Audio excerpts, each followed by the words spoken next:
예, 3월 14일 모닝 브리핑 시작하겠습니다. FOMC 앞두고 미증시는 좀 신중해져 있는 뭐 그런 모습이고요. 그리고 엔비디아, 테슬라, 애플 이런 보고서 많이 나왔는데 특히 테슬라에 대한 부정적인 보고서로 4포인트 넘게 하락하면서 지수에 영향을 줬습니다.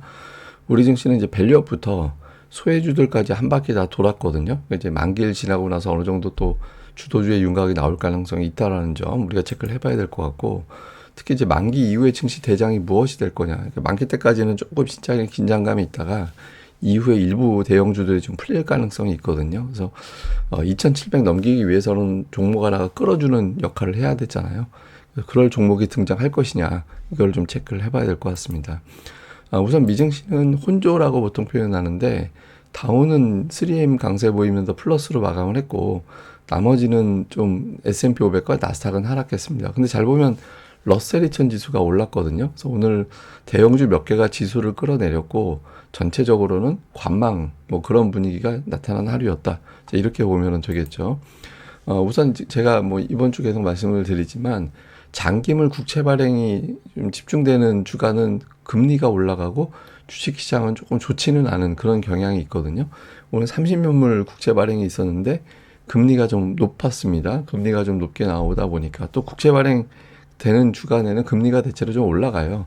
예, 실제로 보면 10년물 국채 금리 4.2% 근처까지 올라갔잖아요. 그러니까 금리 올라갈 때는 아무래도 주식시장에 자신감을 갖고 밀어 올리기는 좀 어려움이 있죠. 근데 일단 금요일에는 단기물 발행밖에 없어서 장기물 발행은 일단 좀 지나갔습니다. 그래서 뭐 금리가 향후에 좀 바로 이제 주 후반에 내려가게 될지 이거는 좀 체크를 좀 해봐야 될 것 같고, 그 다음에 종목 이슈가 좀 유난히 많았는데 웰스파고에서 테슬라에 대해서 되게 부정적인 언급을 했거든요. 그러니까 가격만 내린다고 해서 판매량이 늘어나진 않을 거다. 그러면서 이제 비중 축소하고 목표 주가를 200달러에서 125달러까지 낮췄어요. 그리고 이제 헤이즐 트리에서는 올해 숏 포지션이 가장 강한 게 테슬라다. 쉽게 얘기해서 주가 내려갈 거다라는 베팅이 가장 강한 게 테슬라다. 또 이런 어떤 분석이 나왔고요.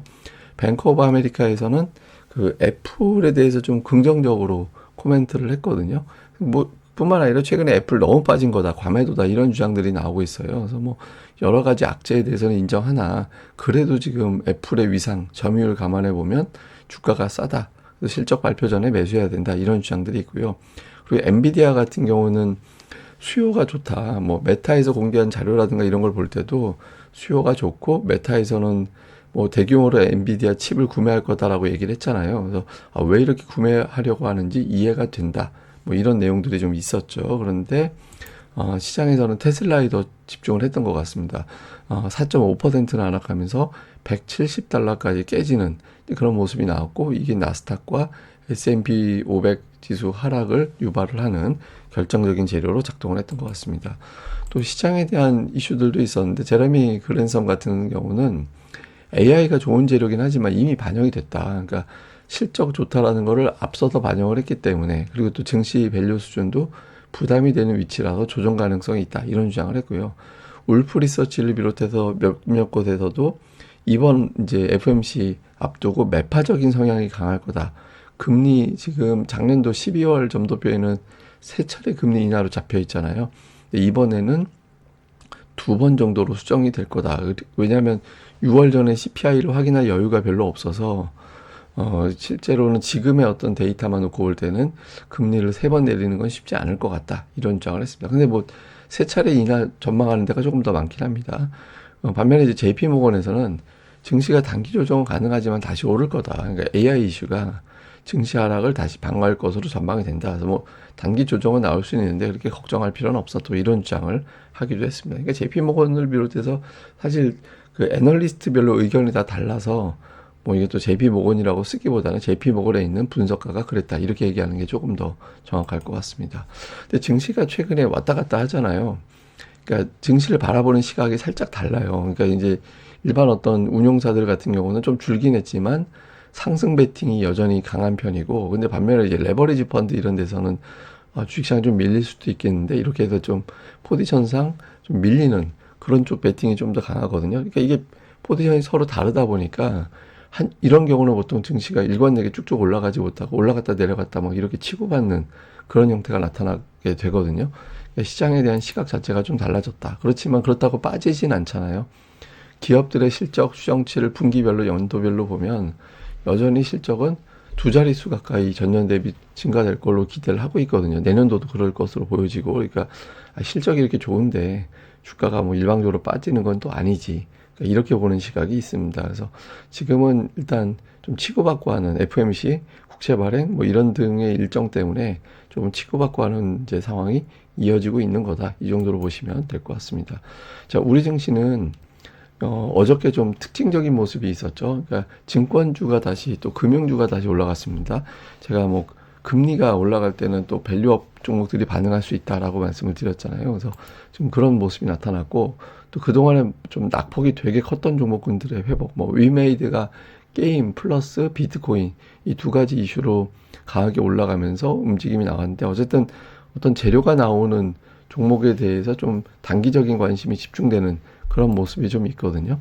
그리고 소외됐던 종목군들의 반전, 뭐 며칠 전에 유니셈이 올라간다든가 오늘 전일 같은 경우는 또 신성 ENG가 급등을 한다든가 이렇게 되게 오랫동안 눌려있던 종목군들이 올해 실적이 턴 되겠는데 뭐 이런 기대감이 있는 종목군들이 좀 이제 찾아다니면서 주가를 끌어올리는 그런 모습들이 나타나고 있거든요. 그러니까 기존에 강했던 뭐 그 AI 반도체, 뭐 HBM 뭐 이런 종목군들이 좀 종목별로 좀 엇갈림이 나오기 시작하니까 투자자들이 좀 그 대신 좀 매수가 되게 과격합니다. 그러니까 단기에 좀 강하게 끌어올리는데 이런 경우는 또 쭉쭉 올라가기보다는 또 이후에 변동성이 나오기 쉽거든요. 그래서 지금 분위기 자체는 어떤 그 재료를 찾아서 NH 같은 경우도 뭐 자사주 소각 이슈가 있었잖아요. 그러니까 재료를 찾아서 단기적으로 핫하게 올려버리고 또 이제 쉬는 뭐 그런 어떤 패턴이 좀 반복되고 있어서 시세가 좀 어수선하다.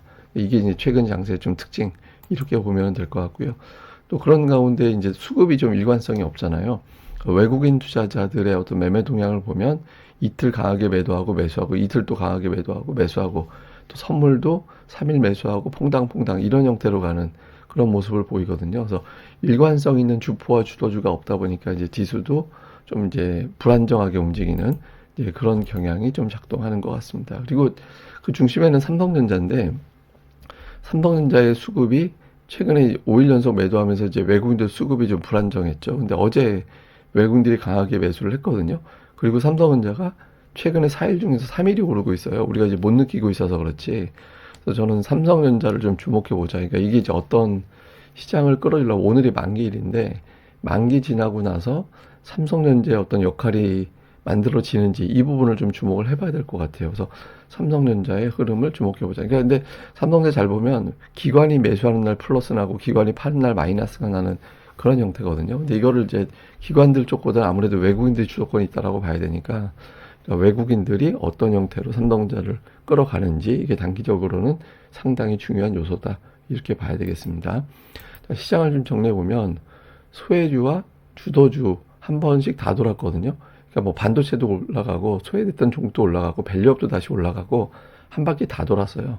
그러니까 만기 이후에는 이제 이런 형태보다는 조금씩 어떤 대장주 역할을 하는 종목군들이 압축이 될 가능성이 있거든요. 그래서 수급이 어느 쪽에 집중이 되는지 그리고 외국인들이 3월 들어서 연속적으로 쭉쭉 매수하지 않고 이제 매수했다가 매도했다 매수했다 매도했다 이게 반복되고 있거든요. 그래서 이게 이제 만기 후에는 어떤 변화가 생기는지 그러니까 이번 주 그러니까 동시만기다 보니까 이게 어느 정도 영향이 있었다라고 봐야 되거든요. 이후에 이제 외국인 투자들이 좀 일관성을 가질 가능성이 있죠. 좀 볼 필요가 있고 특히 저는 삼성전자가 어떻게 되느냐에 따라서 이제 2,700을 넉넉하게 돌파하느냐 2,700이 저항이 되면서 아까 말씀드렸던 종목들의 어떤 과격한 재료 가지고만 툭툭 올리는 그런 장세로 바뀌게 될 거냐 이게 이제 결정이 될 거다. 그래서 삼성전자가 어떤 영향을 주느냐에 따라서 주도주가 있는 장 아니면 순환매장 이걸 좀 가늠이 될 것 같습니다. 그리고 뭐 어제 반도체, 밸류업, 2차전지 이게 이제 한 바퀴씩 돌았거든요. 근데 2차전지가 조금 부담이 없잖아 있긴 합니다만은 어쨌든 뭐 전고체를 비롯해서 몇 가지 재료가 나오면서 아주 강하게 움직임이 나왔잖아요. 근데 이게 세 개가 공존하기는 시가총액상 쉽지는 않을 겁니다. 그래서 이 중에 이제 한 두 개 정도 조합이 될 것 같은데 어느 쪽 조합이 되는지 주목을 해봐야 될 것 같습니다. 자, 오늘 저는 그 구리가 튀어 올라간 걸 좀 주목을 하거든요. 그러니까 구리는 여러 번 말씀드리지만 이건 뭐 광산 문제 때문에 이제 올라갈 수도 있고 빠질 수도 있고 뭐 이게 광산에서 파업을 한다 그러면 그냥 수요하고 상관없이 올라가는 경우도 있고 막 그렇거든요. 근데 어쨌든 최근에 구리가 강해요. 예, 그런데 제가 이걸 왜 보여드리냐면 예전에 한번 말씀을 드린 적이 있지만 구리 가격하고 코스피 지수하고 경로가 되게 비슷합니다. 왜냐면 우리나라는 수출을 많이 하는 나라로 인식이 되어 있기 때문에 수출을 많이 한다? 그러면 이제 구리는 대표적인 어떤 산업에 많이 들어가는 대표적인 소재잖아요. 그러니까 글로벌 소재가 이제 구리 가격이 올라간다라는 건 글로벌 수출 환경이 좋아진다라고 해석을 하거든요. 그러면 수출 많이 하는 한국 주식을 사야지 이런 분위기가 돼요.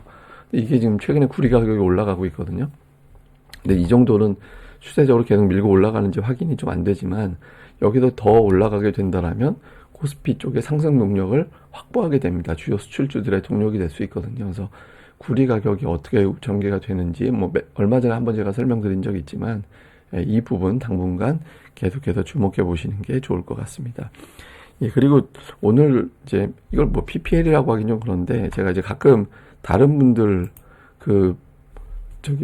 유튜브 소개해 드리잖아요. 이게 나의 성장일지 이게 누구냐면 레전드님 저랑 강동 토크 예전에 했고 지금 한동안 좀 쉬고 있는데 다시 한번 해보려고 이제 뭐 이야기는 해봐야겠죠. 이제 그 레전드님의 유튜브예요. 나의 성장일지라고. 근데 어제 제 거 인용하고 하면서 소개를 했다라고 다른 분이 알려주셔가지고 근데 이제 구독자가 너무 적습니다. 그러니까 레전드님인데 너무 구독자가 적어요. 그래서 좀 한번 열심히 또 주로 종목 이야기 많이 하는 분이니까 공부하는데 좀 도움이 되지 않을까. 제가 인정하는 종목에 대한 실력이 있는 분이잖아요. 예, 지금 나의 성장 일지라고 되게 좀 글자 좀 크게 쓰지. 예, 하여간 저 레전드님 유튜브니까 많이들도 한번 구독하기 부탁드리겠습니다. 예, 어쨌든 시장이 조금 어수선한 단계예요. 그러니까 어수선한 단계인데 이럴 때 또 종목들은 오히려 종목 장세 만들어지는 이제 흐름이 조금 더 자주 나오게 되거든요. 그래서 좀 종목들 수급 동향을 집중해 보시는 게 좋을 것 같습니다. 예, 이 방송 좋아요, 구독하기 꼭 부탁드리고요. 저는 또 다음 방송에서 뵙겠습니다. 감사합니다.